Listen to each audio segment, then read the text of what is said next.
I'm Priscilla Mante. I'm a neuroscientist. Currently, I hold the position of Associate Professor of Pharmacology at the Kwame Nkrumah University of Science and Technology in Ghana, where I focus on drug development for conditions that affect the central nervous system, like epilepsy.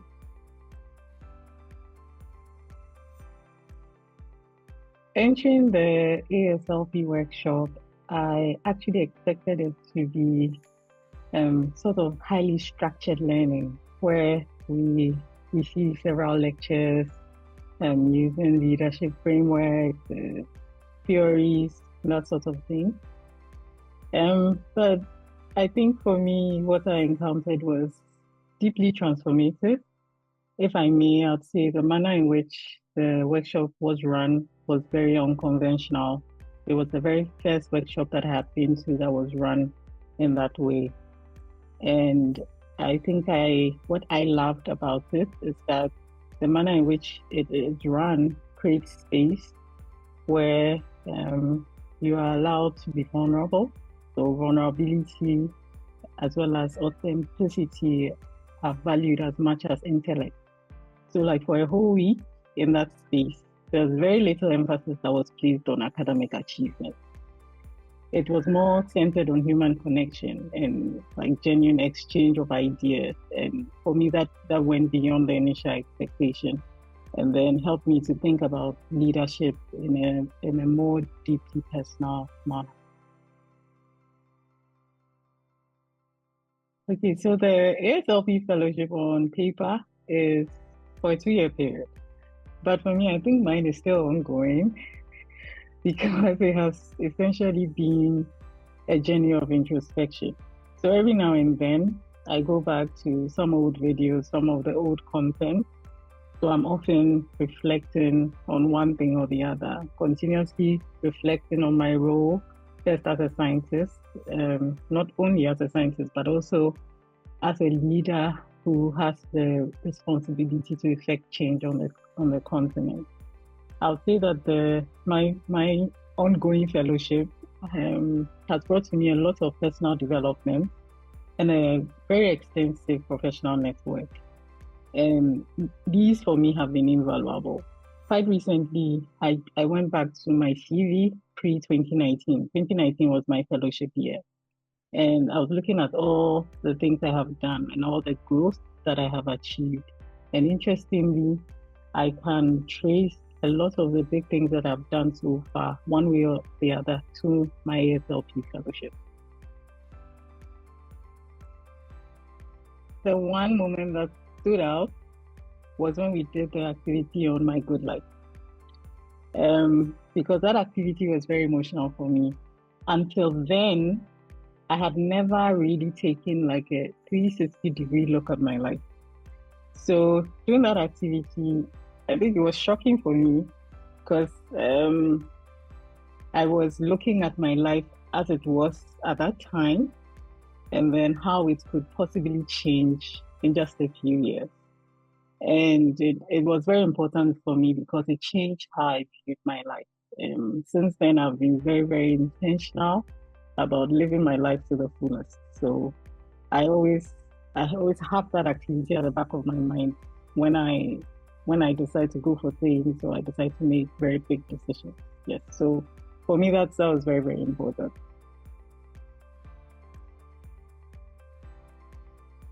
In so many ways.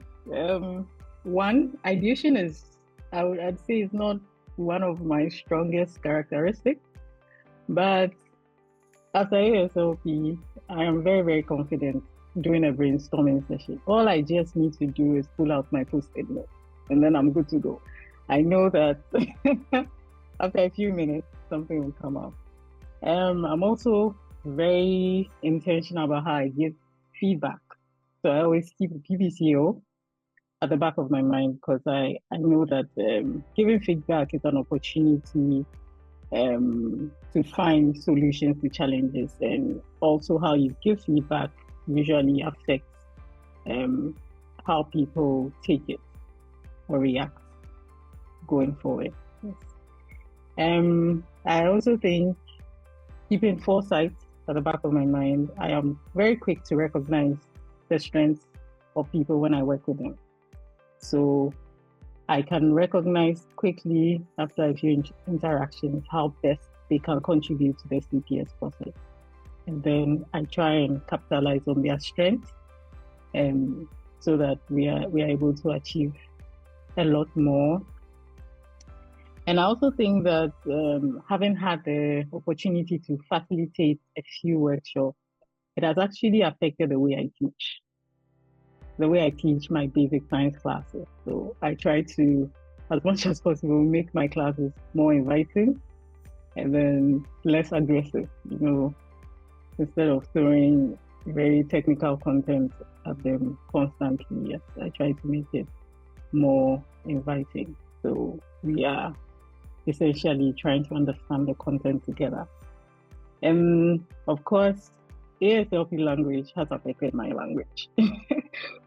So my choice of words when I speak to people, yes, I often have that. Like people who have been to the ASLP or similar science leadership workshops, every time I speak, they always point out to me that, oh, you just use the ASLP language.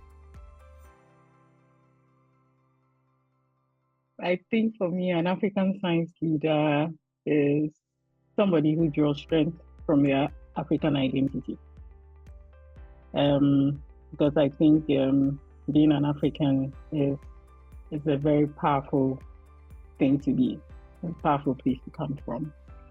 And I think an African leader also considers the challenges that we face on our continent as opportunities to connect with their community, maybe the immediate community and then the larger African community. An African leader commits to mentoring others. An African leader advocates for positive change and works really hard to ensure that science makes a real difference in the lives of our people.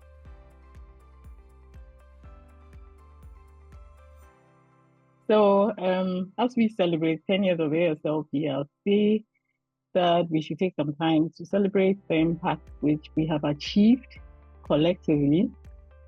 I also say that we should reaffirm our commitment towards changing the narrative of who an African leader is. And I would encourage us to always remember that our strength lies in our diversity as well as our unity of purpose. And that we need to continue to inspire. We need to continue to support one another as we work towards yet another decade of transformative impact. Empowering.